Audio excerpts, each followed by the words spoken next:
Welcome back to the Audacity School podcast. I am Desiree Cocroft with Destination Life, and this is I am Eric Lynette with Divinement, and welcome back, y'all. We are so happy to see you again. we And of are course, as always, we have the most fabulous topic for today. always, And we are going to be, I know it's always, that's always the case. always. So today we are going to jump in and discuss unspoken career doubts. And I know Ooh. all of us have experienced that. So let's go on and jump in and talk about this thing.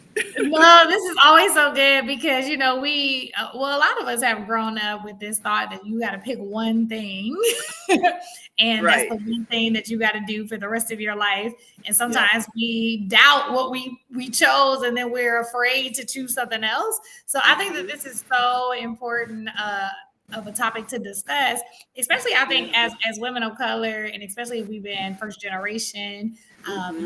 you have this unspoken feeling that you have to, go to school for 4 years in this specific kind of topic, or the thing you Yeah. actually wanted to do was the thing that didn't make enough money or wasn't like a real career. And so we can find ourselves going down this path that's not aligned to what we've been taught is a better path. Yeah. And so, really, just identifying what those career doubts are is really important. And a lot of career doubts are common, with us as we continue to grow and learn more about ourselves, learn more about what we like, and we're Hmm. kind of like shaking in our boots, like, did I pick the right thing? Right, Yet right, we don't talk exactly. about it, right? It's unspoken. So identifying, the doubts that we may have is really Hmm. the first way to address them and to even know if it means you need to have a shift, right? Yeah, yeah, Mhm. exactly. And so, when we think about what it is, at the heart of it all, career doubts really just involve uncertainty about your career path, Yeah. or decisions that are going to affect your career.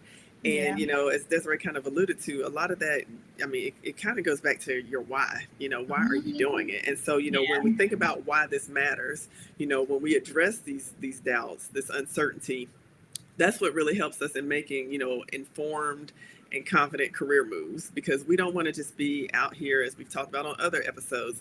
We don't want to be in a situation where we're winging it. We want to make sure we're making intentional moves, and that we're doing something that feeds our soul, that's Yeah. purposeful. Yeah. Yeah, no, I love that. And so we really want to have you all reflect on, any doubts, right? What are some doubts Yeah. that you've had about your current career path, or maybe you remember the feeling of having doubts in other past careers? Whatever Hmm. that case is, really identifying, what are those doubts? What are the source of the doubts? Especially if Hmm. you've had experienced that before, if you already know what it's like, then you'll be able to better identify if you're currently going through a season of being doubtful in your career, or Yes. like you'll be able to identify it so that if it comes up later, you're like, oh, I know what this is. And instead of Hmm. ignoring it and waiting until it's too late when you're upset, bitter, frustrated about your situation, you can start being more proactive about it. Yeah, Yeah. absolutely. Absolutely. And so, let's go on and jump in and talk about, some of the ways to overcome that. Yeah. And so, one of the first things that we have to do is get clarity. We have to Yeah. find clarity. And so, when we think about what finding clarity involves, that's about really taking time to, be introspective, Mhm. really seeking some guidance, talking to mentors, talking to Yeah. trusted advisors, taking career assessments. Yeah. I know Desiree, she sent an assessment to me recently. I still got to do it. Oh gosh, I still have to do it. But No. and even though we've done assessments and things like that throughout our careers, it's not a bad thing to go back and redo them. Things Yeah. change, we grow, we evolve, and so it's a good thing to go back and redo some of those assessments and really see where we are, and if our why is still the same, or if it's evolved as well. And then Right. just also reflecting on our passions. All of those things will help us get to that place of clarity. Yeah, absolutely. And when you think about clarity, one really great tool Hmm. is something that most of us may have heard of, but maybe we've only used it in our business or organization or when we are planning something. But a SWOT Hmm. analysis, a good old Yeah, fashioned a SWOT analysis, right? that's So right. it's about your strengths, your weaknesses, your opportunities, and your threats to really evaluate your Hmm. career. Like this really can really help you because it can give you that structure to be able to see things what is it, a high view, like a high Yeah, level the view, aerial view. Yeah, right? More strategic, hmm versus, when you're in your career, you're only looking at what's there. It's kind of that difference between working in your business and on your business. Sometimes we're working in right. our jobs, working in our careers, but we're not actually working on our careers. And Yeah. SWOT analysis, as many of you may already know, is like a really great strategic tool. I think that it gets forgotten about because it's something that most of us have done. If we went to B school or if we were doing Uh-huh. things, you're like, oh, it's the SWOT analysis. There's so many other better tools, but it can still get the job done. Yeah. So this could Yeah. be a great way to kind of be a tool to use for you to strategically start looking at, what are some different things that you can do to kind of uncover what career doubts you're having, or just giving you hmm some clarity around what you actually want in your career, like being hmm able to understand just the career landscape you're in. Absolutely, absolutely. So, as Desiree mentioned, the whole SWOT analysis. I mean, that's kind of going back to the basics because a lot of us are Mhm. familiar with that for Yeah. sure. And I know some of us are like, okay, I'm done with that. We don't need to say that anymore. But again, I mean, it's an effective tool. So, let's go back to the basics and just take some time to reflect this week. Reflect on where you are currently in your career path, and then also take a minute to just write down any doubts that you have where you are right now. And Yeah. then once you have a chance to think about it, once you have a chance to evaluate and look at what you've written down, then take what you have and then develop a baseline SWOT analysis from there, and that will help you start getting to a place where you can gain some clarity.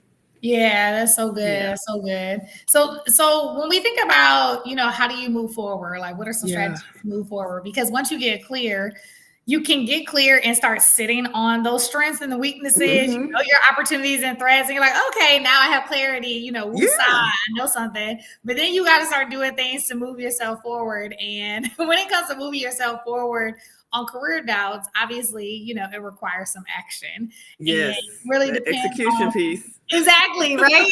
And it really depends on, what came of your analysis. Maybe the analysis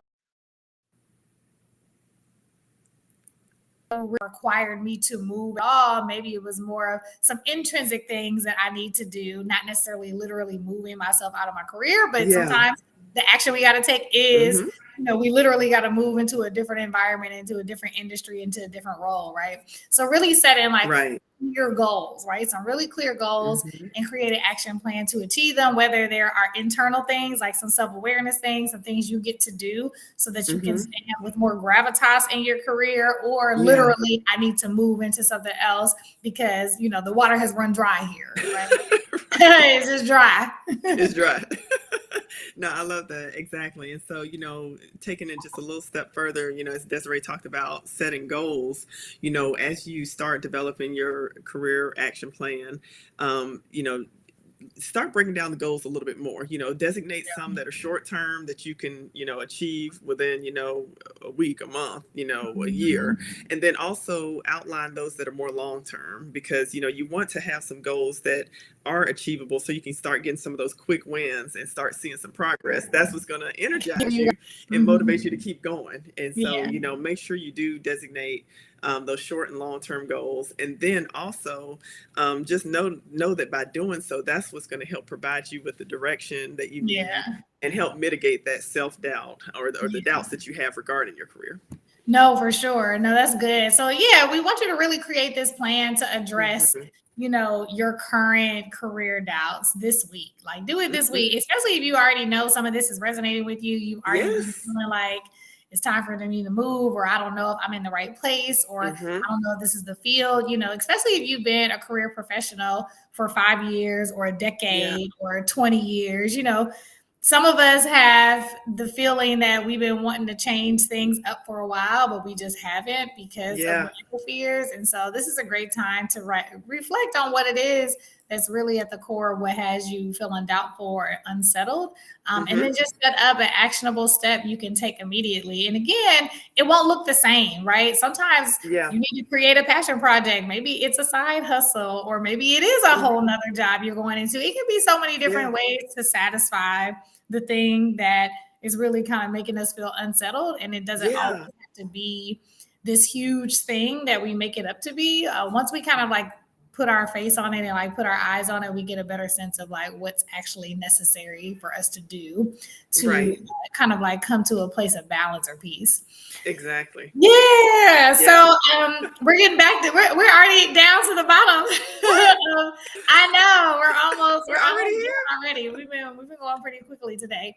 So our challenge, and our call to action is really again to reflect on your current career path, write down any doubts that you may have, and then obviously, like I just said, in this week we want you to identify what is a way that you can address them. Now that you have Yeah. this clarity, you have a couple strategies, you can use that SWOT analysis to help you to get all the clarity that you need. And then just really Yeah. start thinking about, okay, well, what is it that I need to do now as Hmm.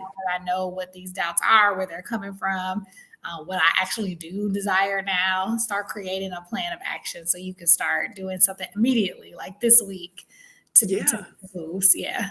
Absolutely, absolutely. And then when we think about the reflections, it's kind of a two-part piece here. One, we want you to take what you've reflected upon and what you've planned out, so to speak, and really speak to someone else, a trusted advisor, a mentor, someone just Mhm. again who you just truly trust, because a lot Yeah. of times we kind of get into this place of isolation, and especially with Mhm. something like this, it would be very beneficial to get some additional input, especially from someone who has already gone in the path that we're trying to go. We've kind Yeah. of touched on that on some previous episodes as well. So, really leverage those relationships and those connections. And then, just also take some time to think about, on your own, take some time to think about how did this whole process, doing the SWOT analysis, taking time to really map out what these doubts are. Think about how that whole process helped you to gain clarity. Yeah. Because again, that's the end goal. We want to have clarity so that we're just not out here just moving and moving without intention. So No, that's good. Yeah. We definitely want to move with some intention. we do. Yeah. We don't Yeah. have time to waste. Exactly. Nobody does. So yeah, just kind of like as we wrap up, making sure that we are addressing these career doubts. It's really essential if we want to remain confident and informed in all of our career decisions, and Yeah. so much so that we want to be able to kind of be grounded where we are in our Hmm. workspaces, in our leadership roles, in our professional life. And when we are having doubts about if we have the goods to do what we're doing, Hmm. or if we even enjoy the work that we're doing, it can Yeah. really hinder our growth and hinder our overall life satisfaction with our jobs and with our careers and all of that. So the more we get, again, like Erica said, the more that we get that clarity of what it Hmm. is it that we really desire, we can see again if it aligns, right? If Right. it's in All alignment about to alignment. Yeah. all exactly. I was like, if it's aligning to Yeah. what our true value and desires are, and we can have that better, work-life balance. And then we can just, really challenge ourselves to Hmm. really have the audacity, like a That's better right. phrase, right? The audacity to make some changes in our lives so that we can have the things that we want. So sometimes we're going to have to make those jumps, but the only way to do it is to address it. So we get to. Absolutely. Mhm. Absolutely. And we're definitely on the same wavelength, because I was just thinking about that as you were speaking. I'm like, this all goes back to, the whole goal of being more audacious. Yeah. We can't be audacious if we're in a place of doubt. We can't be Yeah. audacious if we don't have clarity, so it all in order to get to that place, we have to do the hard work, the dirty work Mhm. to Yeah. get there. Yeah. So, of course, by identifying and just addressing those doubts, that's going to help us navigate our careers with clarity and Mhm. purpose, and even our personal lives. It's not something that's so siloed where it's just going to affect our career. It's going to affect every single area of our lives. So, we can be Absolutely. confident that it's really going to gain some traction. Yes. Yeah. We're done. That's right. All right. I mean, I know. I'm like, this time is flying it today. flies by. It flies by. But this was great. So, Yeah. thank you all again for joining us again today. We're so happy that you were here. We definitely invite you to come back again next week. Again, I'm Yes. Erica Lynette with Divinement, and we just want you to join us next time for some additional insights and actions that you can take now to be more audacious. Join us, and I'm Desiree Cocroft, and this has been the Audacity School. So we will see you next week. Bye. Bye.